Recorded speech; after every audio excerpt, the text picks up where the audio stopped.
My name's Hugh Stephens. I'm an attorney. I help individuals with EEOICPA claims. That stands for Energy Employees Occupational Illness Compensation Program Act claims. The EEOICPA, the Act, was passed in the year 2000, became effective in the year 2000, and it provides compensation to employees and their survivors at atomic weapons facilities and those facilities who contracted with the Department of Energy to manufacture nuclear weapons. There are two types of claims under the EEOICPA program. The first is a Part B claim. Part B benefits include compensation of $150,000 plus health benefits associated with the accepted condition. In order to qualify for benefits under the EEOICPA program, it is necessary to show that you worked at a designated facility, and there are two types of designated facilities. There are Department of Energy facilities where the Department of Energy had a proprietary interest in the facility or otherwise controlled the facility or was responsible for cleanup of the facility. Those facilities are described as Department of Energy facilities. And then there are facilities where the Department of Energy contracted to have a company perform work that lend itself to the effort to produce nuclear weapons. And so those would be facilities where the Department of Energy had no ownership interest in the facility, did not lease the facility, but simply entered into a contract with a company. Here in Western New York, one of those companies would be the Bethlehem Steel facility. Bethlehem Steel rolled uranium from 1949 to 1952. So that would be an example of an atomic weapons employer and an atomic weapons employer facility.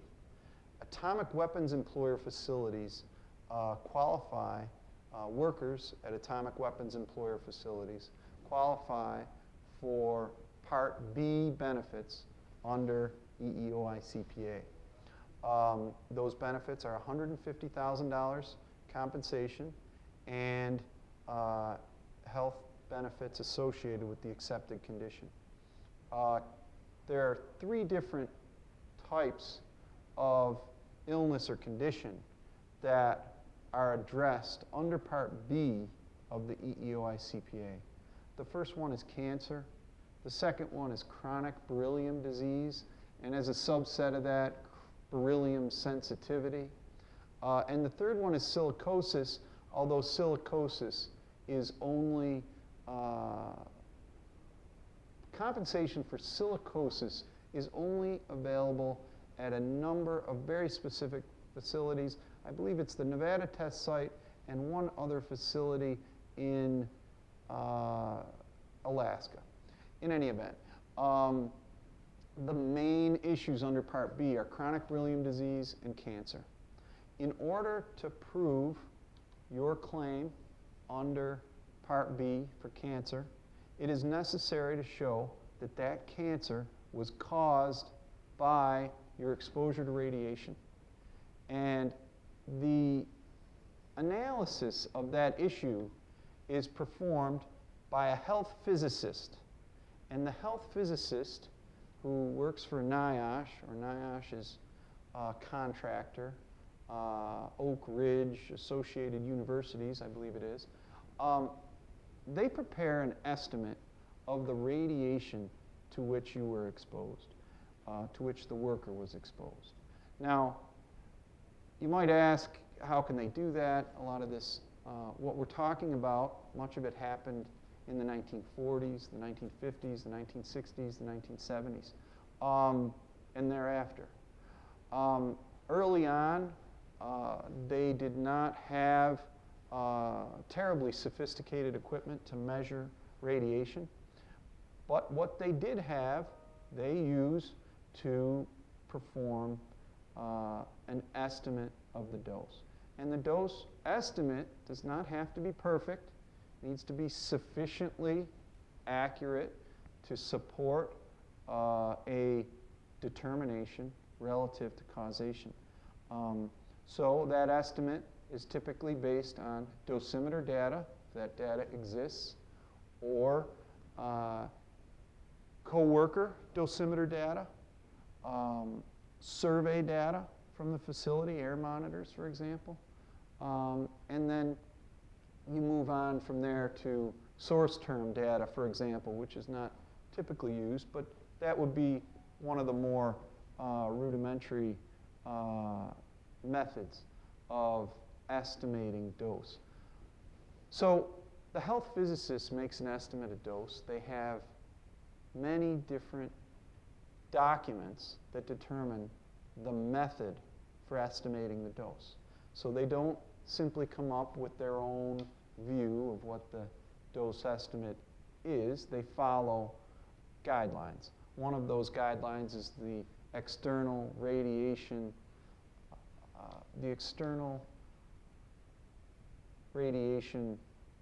guideline, and then there is also an internal radiation guideline. Those documents describe, for example, the hierarchy of dose information, of dose data, and focuses, of course, for the external radiation, focuses on the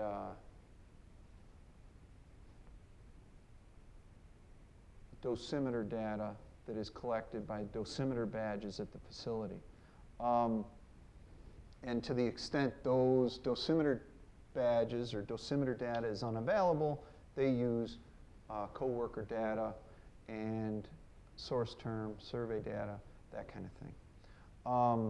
Once an estimate is prepared, that estimate is calculated in REM.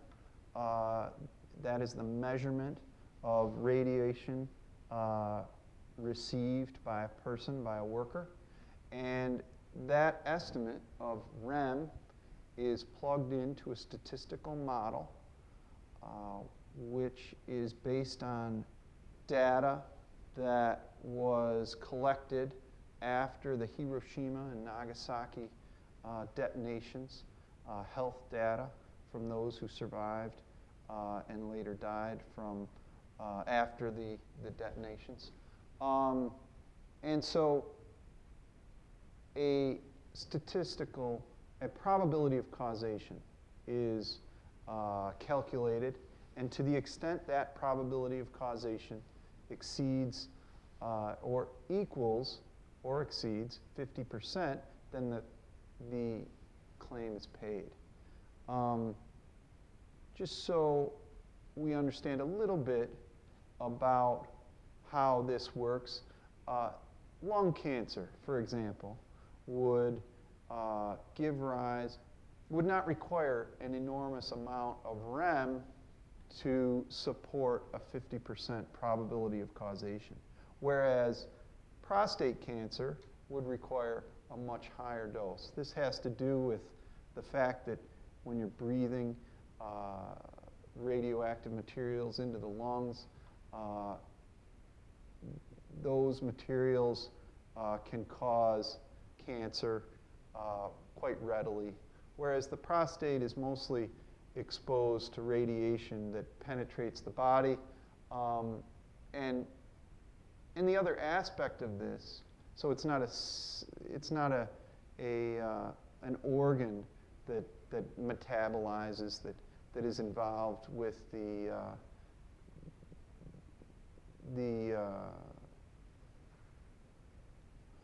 metabolism of the radiation.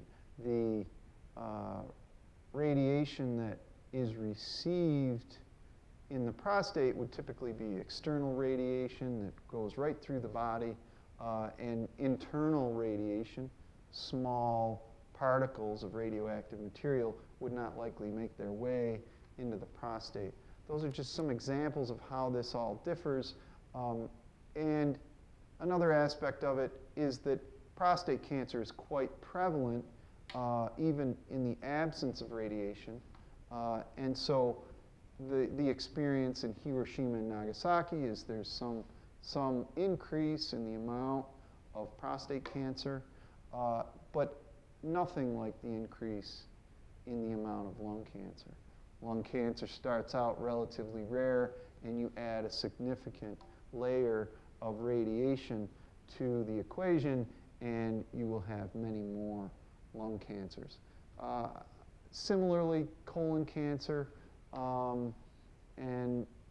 but one way or another, the dose reconstruction and the calculation of the probability of causation is based on the specific organ involved. The prostate would be analyzed based on criteria for the prostate, and the lung cancer would be analyzed based on criteria for lung cancer, and the same with every other type of cancer.